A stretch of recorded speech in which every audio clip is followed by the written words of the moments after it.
Michelle, obviously, you know what this stuff was all about, right? It's not a surprise that we showed up tonight.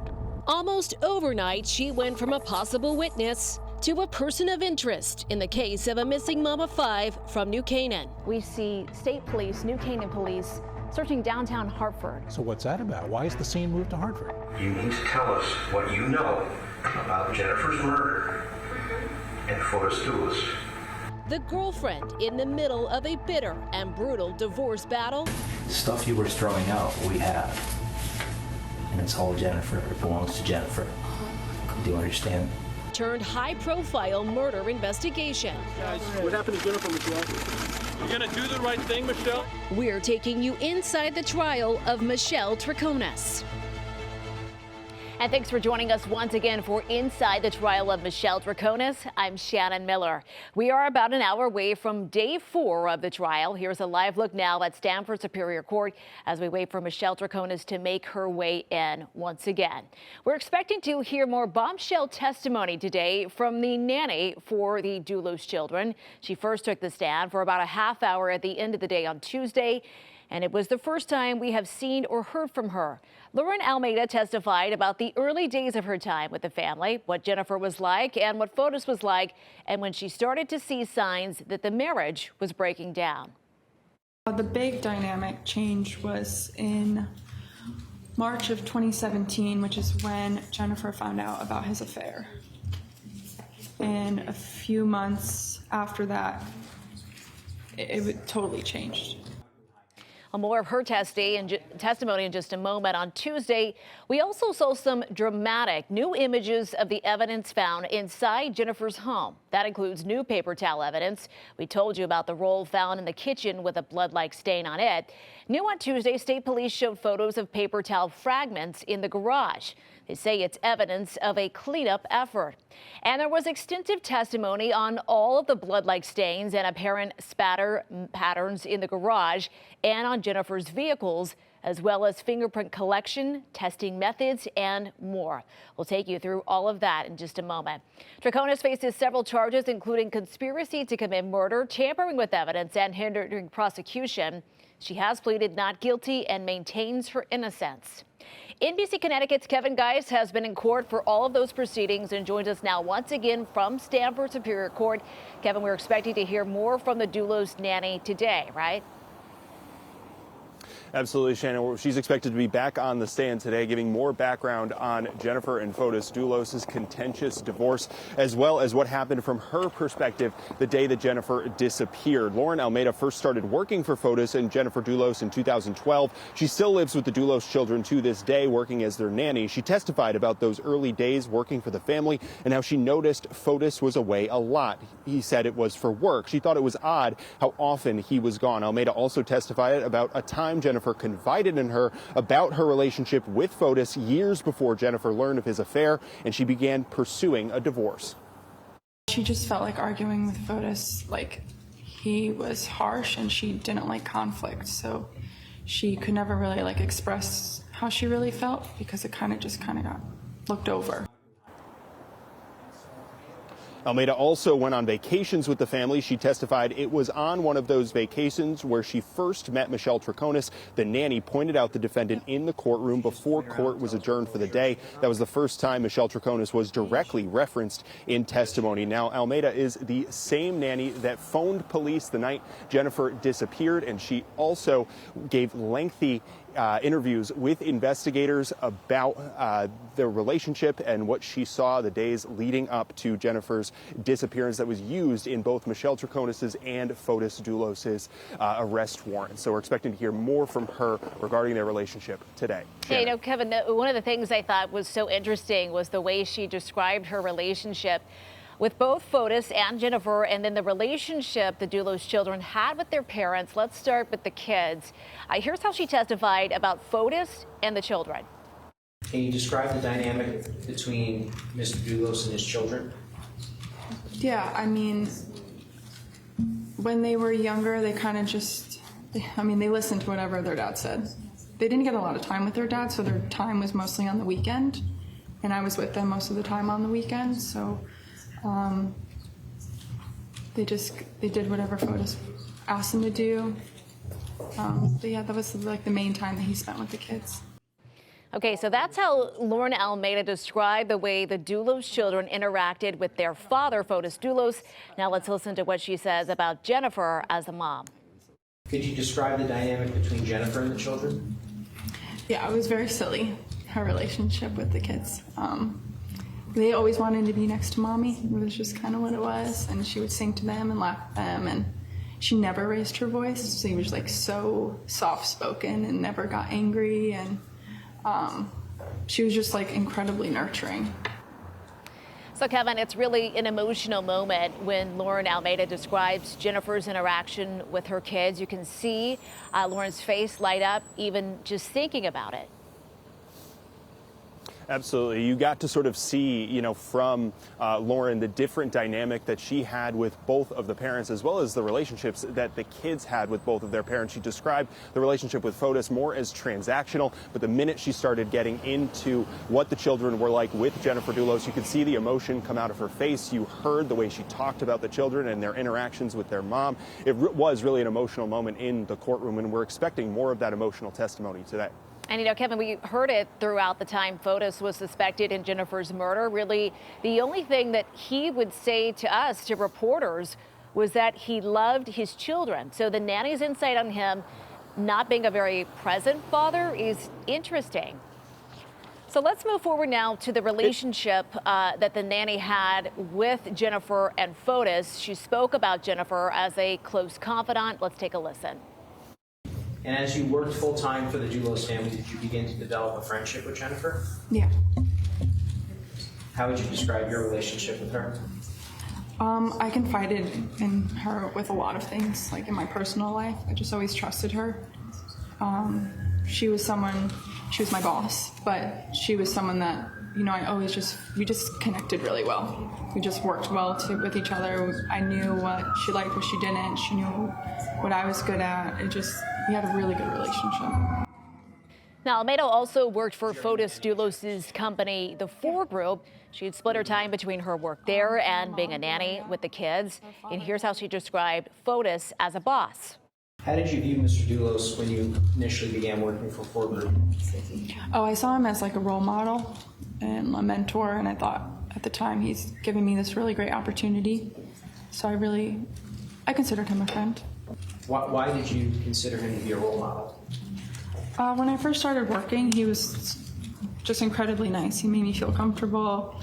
He was funny. He, was fresh out of college. I didn't know what I wanted to do, and it sounded like I was getting this really great opportunity, even though it had nothing to do with any of the work I've ever done. And it seemed like he just wanted to push me and, make me better. So, Kevin, Lauren describes both Jennifer and Fotis in a positive light here. It's interesting to hear about Fotis, the boss. She says he really took her under his wing at the Four Group. Absolutely. It was interesting. The defense attorney, John Schoenhorn, really didn't want her testimony to come in about Jennifer Dulos because he described it as mostly hearsay. But then when she started to describe Fotis, she also spoke of him in a very positive light. She described him as a person who encouraged her to go back to school, learn more, consider different degrees, and even at one point described opportunities beyond just working at the Four Group, where he could see her fitting well into the Four Group company as a full-time employee. So there was sort of this back and forth dynamic. The defense attorney didn't want to hear any testimony regarding her relationship with Jennifer Dulos, but then she turned around and sort of offered positive testimony regarding Fotis Dulos as well. All right, Kevin, I want to talk now about the moment everything changed, according to the nanny. She says while the family was on vacation, Jennifer confided in her about a terrible suspicion. She told me she believed that Fotis was having an affair. And did she say why she believed that? She just said she had this feeling, he's been acting weird, and I didn't really believe her at first. And when you say you didn't really believe her, what do you mean by that? At that time, I had a good relationship with Fotis, and I believed him to be an honest guy, and I couldn't imagine him having an affair where there's 5 little kids involved. What did you say to Jennifer? I told her I don't think that's true. What was her demeanor like during this conversation? She was very anxious, like kind of tight. and she seemed upset. Was anyone else present for this conversation? Yeah, her mom, Gloria. So this is it. Almeida says the marriage was never the same after this, and Kevin, is certainly compelling testimony. I find it interesting that Almeida just really couldn't believe that Fotis would do this. Absolutely. You sort of see sort of Lauren Almeida throughout her testimony sort of going back and thinking about sort of the entire process back from when she first started working for the Dulos family back in 2012 all the way up to sort of that initial concern. And then, of course, we're expecting to hear more testimony as she continues her time with the Dulos family throughout the contentious divorce. And that's really where we expect the objections from the defense attorney to pick up. And it's also important to note that the judge continued to sort of narrow the testimony that the prosecutors could really use and really wanted to make clear that he was going to have a tight leash on exactly what Lauren Almeida could testify to regarding the circumstances around the divorce and the relationship between Jennifer Dulos and Fotis Dulos. And Kevin, that's where it seems that things will pick up today, how Lauren Almeida learned more about this unraveling of the marriage. We appreciate the very latest. All right, much more ahead on Inside the Trial of Michelle Troconis. Kevin and I will break down the mountain of evidence photos presented in court so far and why they are significant. Stay with us. We'll be right back.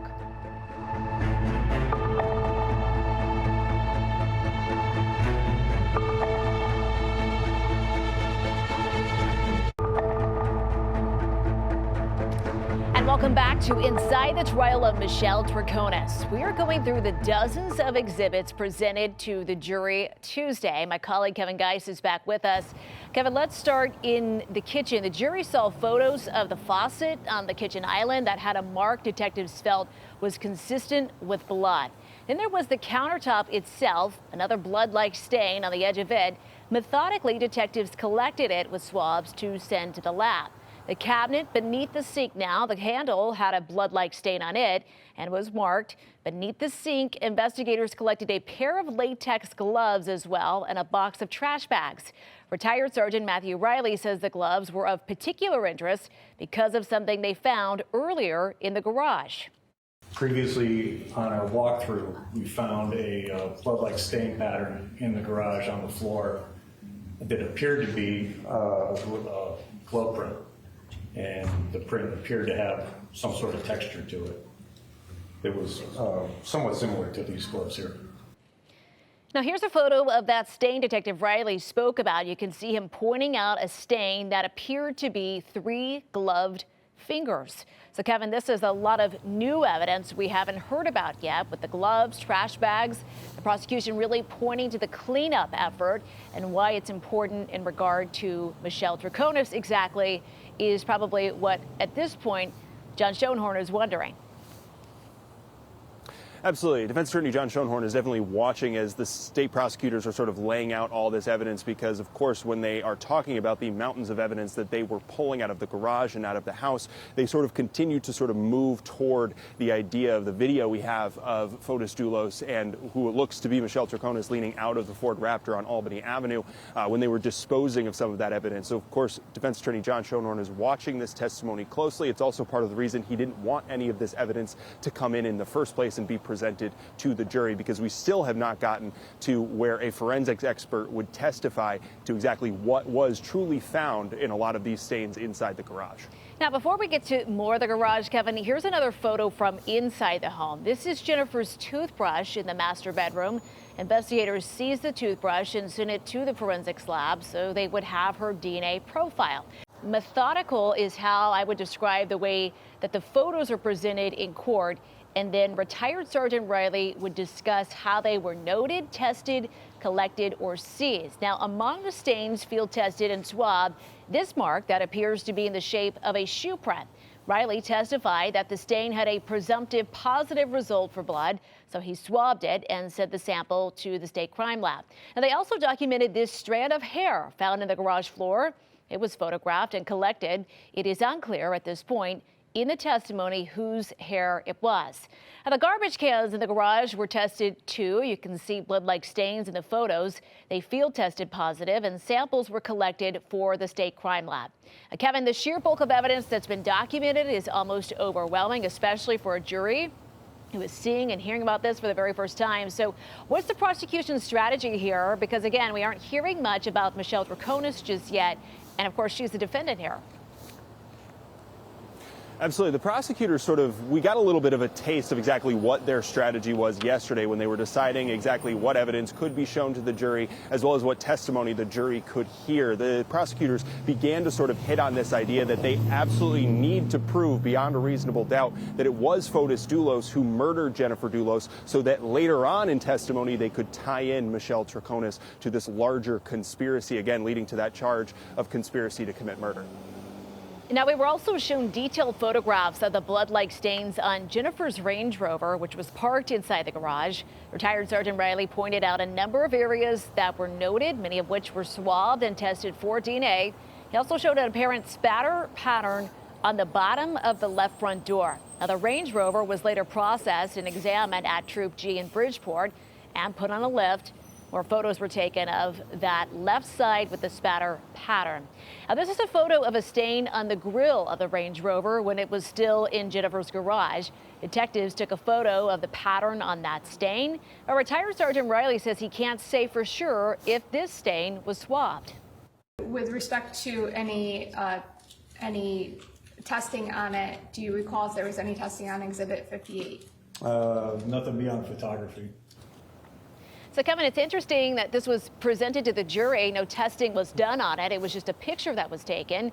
Do we think the prosecution will elaborate more on some of the evidence that was not tested? It's likely. I think the prosecutors will definitely continue to show evidence that wasn't necessarily tested. They're just continuing to show the jury exactly how much evidence investigators were working with in the early days of the investigation, and likely moving in the direction of why investigators so quickly elevated this case beyond just a missing persons case. Even the New Canaan initial investigators calling in Connecticut State Police, bringing in more resources, bringing in the mobile crime lab from Western District Major Crime. So you have the prosecutors continuing to just show the jury exactly how much evidence the investigators were initially working with when they were trying to figure out exactly where Jennifer Dulos was and what happened to her.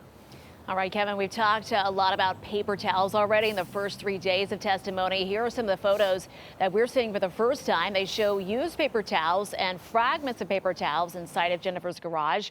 Riley said they had blood-like stains on them, so they were collected and also sent to the state crime lab. A paper towel roll that Riley was testifying about on Friday when the judge sent the jury out over the issue of presumptive field tests. Judge Kevin Randolph started off Tuesday's proceedings with that debate and then his decision. He decided to allow the testimony because John Schoenhorn has the opportunity to cross-examine the witness about the test and its relevance.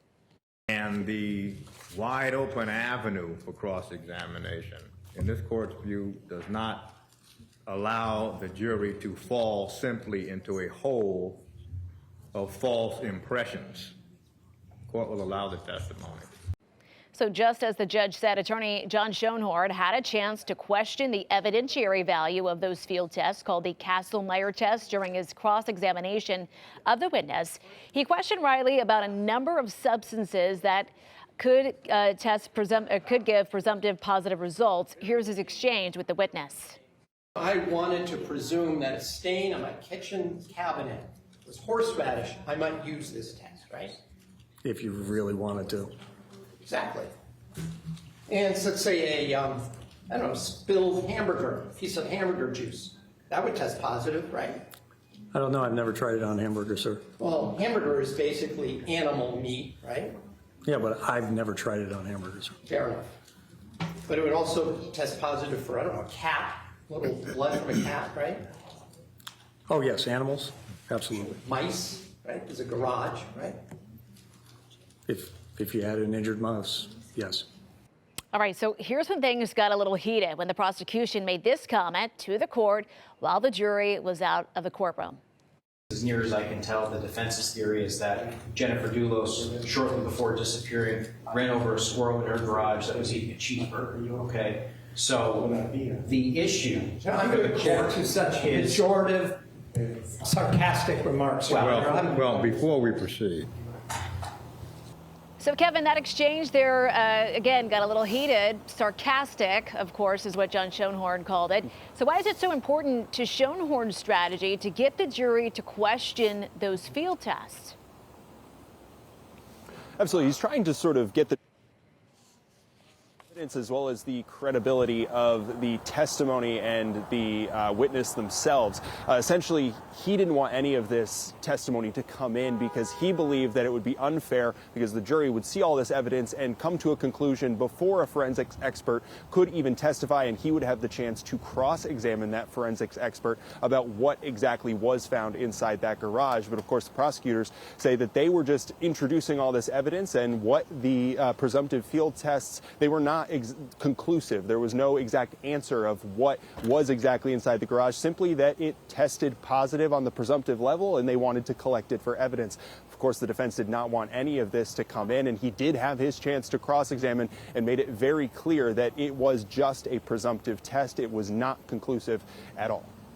And Kevin, also during that cross-examination, the location of the paper towel roll that had the blood-like stain on it, he pointed out in the video that state police took at the home that there was a paper towel roll on the holder. But when retired Sergeant Riley testified about the paper towel roll with that blood-like stain on it, he found it off the paper towel holder. I'm referring to this item here that's to the left of the paper towel roll. You see that there? Yes. You recall seeing that there, right? Yes. But when you got there, that paper towel roll was not on that device, the dispenser roll. I think they were separate, but I'm not sure. Now, Riley went on to say he didn't see anyone remove the paper towel roll from the holder. So, Kevin, attorney John Schoenhorn is doing what any good defense attorney does, getting the jury to question the evidence that they're seeing and the process in which it was cataloged and collected, right? Again, pointing just to credibility of this witness, credibility of the testimony, getting the jury to sort of continue to think about exactly what they can believe and what they should consider as the trial continues. All right, more of inside the trial of Michelle Troconis to come. Coming up, the luminol testing done on Jennifer's Chevy Suburban. We'll be right back.